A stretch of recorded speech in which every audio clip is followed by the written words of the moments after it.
کیا شوہر کو اپنی طرف متوجہ کرنے کے لیے تعویذ استعمال کیا جا سکتا ہے؟ اللہ آپ کے شوہر کو ہدایت دیں. کتنی اچھی بیوی ہے جو چاہتی ہے کہ شوہر میری طرف متوجہ ہو. دیکھیں، تعویذ میں اگر مضمون خلاف شریعت نہیں ہے، اللہ سے مدد مانگی گئی ہے تو استعمال جائز تو ہے، لیکن ان چیزوں کو شریعت نے پسند نہیں کیا ہے. اور جو لوگ تعویذ گنڈوں میں پڑھتے ہیں نا، وہ پڑے ہی رہتے ہیں. تو یہ کام آپ نہ کریں، میرا مشورہ ہے. ایک دفعہ اس کام میں پڑ گئے تو پھر گئے ہمیشہ کے لیے. پھر فلانے کے لیے تعویذ، پھر فلیتا، پھر پلیتا، پھر فلانا، پھر ڈمکانا. تو ان چیزوں کو چھوڑ کر آپ اللہ سے دعا مانگنے کی طرف توجہ دیں. اور آپ نے اگر کوئی وظیفہ پڑھنا ہے تو سب سے بہتر وظیفہ ہے سورہ فرقان کی جو آخری آیات سے جو پہلے کی آیات ہیں، ربنا ہب لنا من ازواجنا وذریاتنا قرۃ اعین وجعلنا للمتقین اماما. یہ دعا زیادہ سے زیادہ پڑھا کریں. اور میں بھی دعا کرتا ہوں اللہ آپ کے شوہر کے دل میں آپ کی محبت پیدا کرے. تو شوہر کو چاہیے، اتنی اچھی بیوی اللہ نے دی ہے جو چاہ رہی ہے کہ میرا میاں مجھ سے محبت کرے، تو اس کو چاہیے کہ شوہر قدر کرے. ایسے میاں جب ان کی بیویاں ان سے نفرت شروع کر دیتی ہیں نا، پھر وہ روتے پھرتے ہیں.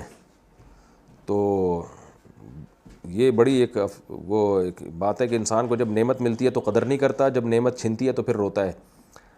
تو دعا مانگیں بس اپنے ہسبینڈ کے لیے، اور ایسے کام بھی کریں جن سے ان کی توجہ آپ کی طرف ہو. بعض دفعہ انسان بیوی کی زبان سے بہت ٹینشن میں آیا ہوا ہوتا ہے، بد اخلاقی سے. تو گھر کے حالات ٹھیک نہیں ہوتے، وہ جو ہے وہ خدمت جو ہے شوہر کی نہیں کر پا رہی ہوتی، وہ یا کر نہیں رہی ہوتی، اس وجہ سے شوہر کا دل جو ہے وہ بیوی سے ہٹ جاتا ہے. تو اسباب بھی اختیار کریں اور دعا بھی کریں. محمد عمران کھا گھریا انڈیا سے، اذان سے پہلے سنت پڑھنے سے سنت ادا ہو جائے گی؟ جی، اگر وقت داخل ہو چکا ہے تو ادا ہو جائے گی. پاکستان سے کسی نے پوچھا، اگر کسی شخص کو طلاق کے بارے میں معلومات نہیں اور وہ لا علمی میں طلاق دے دے تو کیا طلاق ہو جاتی ہے؟ اور اگر ایک طلاق کے بعد شوہر رجوع نہ کرے تو کیا عورت کسی اور شخص کے ساتھ نکاح کر سکتی ہے؟ اور بیوی کو طلاق شوہر اور اس کے وکیل کے علاوہ کون دے سکتا ہے؟ کیا اگر شوہر 3 سے زیادہ 4 یا 5 طلاقیں دے دے تو کیا باقی طلاقیں ضائع ہو جاتی ہیں؟ اور اس کا اگلے نکاح پر کوئی اثر ہوتا ہے کہ نہیں ہوتا؟ بھائی، شوہر کو طلاق کے بارے میں معلومات نہیں ہے پھر بھی دے دی تو ہو گئی طلاق. معلومات نہ ہونا، شرعی مسائل سے لا علم ہونا، یہ کوئی شرعی عذر نہیں ہے. اور اگر ایک طلاق دی اور اس کے بعد رجوع نہیں کیا اور بیوی کو 3 مینسز آ کے گزر گئے تو نکاح ختم ہو گیا، وہ جہاں چاہے نکاح کر سکتی ہے. لیکن اگر ایک طلاق کے بعد شوہر نے بیوی سے ہم بستری کر لی یا 2 طلاقوں کے بعد بھی ہم بستری کر لی تو وہ ہم بستری بھی رجوع ہی کہلاتی ہے. باقی یہ کہ شوہر کے علاوہ کون طلاق دے سکتا ہے، تو شوہر دے گا، یا شوہر جس کو طلاق کا اختیار دے دے تو وہ بھی دے سکتا ہے. جیسے شوہر نے کسی کو وکیل بنا دیا، یا شوہر خود بیوی کو اگر اختیار دے دے کہ اپنے اوپر طلاق واقع کر دے تو بھی بیوی کے پاس بھی اختیار چلا جائے گا. تو یہ اللہ نے شوہر کو اختیار دیا، وہ جس کو چاہے دے دے. باقی 3 سے زیادہ طلاقیں دیں تو وہ ضائع ہیں، کیونکہ 3 طلاقوں کے بعد عورت طلاق کا محل رہتی ہی نہیں ہے. کہ لباس ٹخنوں سے نیچے ہو تو بھئی اس بارے میں بخاری مسلم کی صحیح حدیث ہے، ان اللہ لا يقبل صلاۃ رجل مسبل ازارہ. اللہ اس کی نماز قبول نہیں کرتے تو شلوار ٹخنوں سے نیچے رکھتا ہے. اب عربوں میں بھی بڑی آفت آ گئی ہے کہ وہاں کے علماء اور وہاں کے امام حضرات بھی شلواریں ٹخنوں سے نیچے رکھتے ہیں.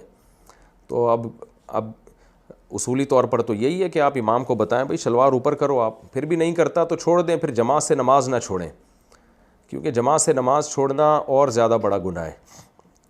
وجہ اس کی یہ کہ نبی صلی اللہ علیہ وسلم نے ہر فاسق کے پیچھے بھی نماز پڑھنے کا حکم دیا ہے. تو اس میں پھر یہی ہے کہ تعویل کی جائے گی، ایک حدیث کو لیا جائے گا، دوسری میں تعویل کی جائے گی. بھئی فرض تو ادا ہو رہا ہے، لیکن اب اس بیس پہ ہم جماعت سے نماز نہیں چھوڑ سکتے. تو اگر وہ ٹخنوں سے نیچے رکھ کے بھی نماز پڑھا رہا ہے، کوشش کریں اس کو سمجھائیں، کیونکہ نماز مکروہ بہرحال ہے اور نیک آدمی کو امام بنانا چاہیے. لیکن جماعت چھوڑیں نہیں، پھر آپ پڑھ لیں جیسے تیسے ہو. پاکستان سے پوچھا ہے، میں تاریخ کا مطالعہ کرتا ہوں اور موجودہ حالات پر تحقیق بھی کرتا ہوں. مجھے یقین ہے کہ دجال جلد ظاہر ہونے والا ہے.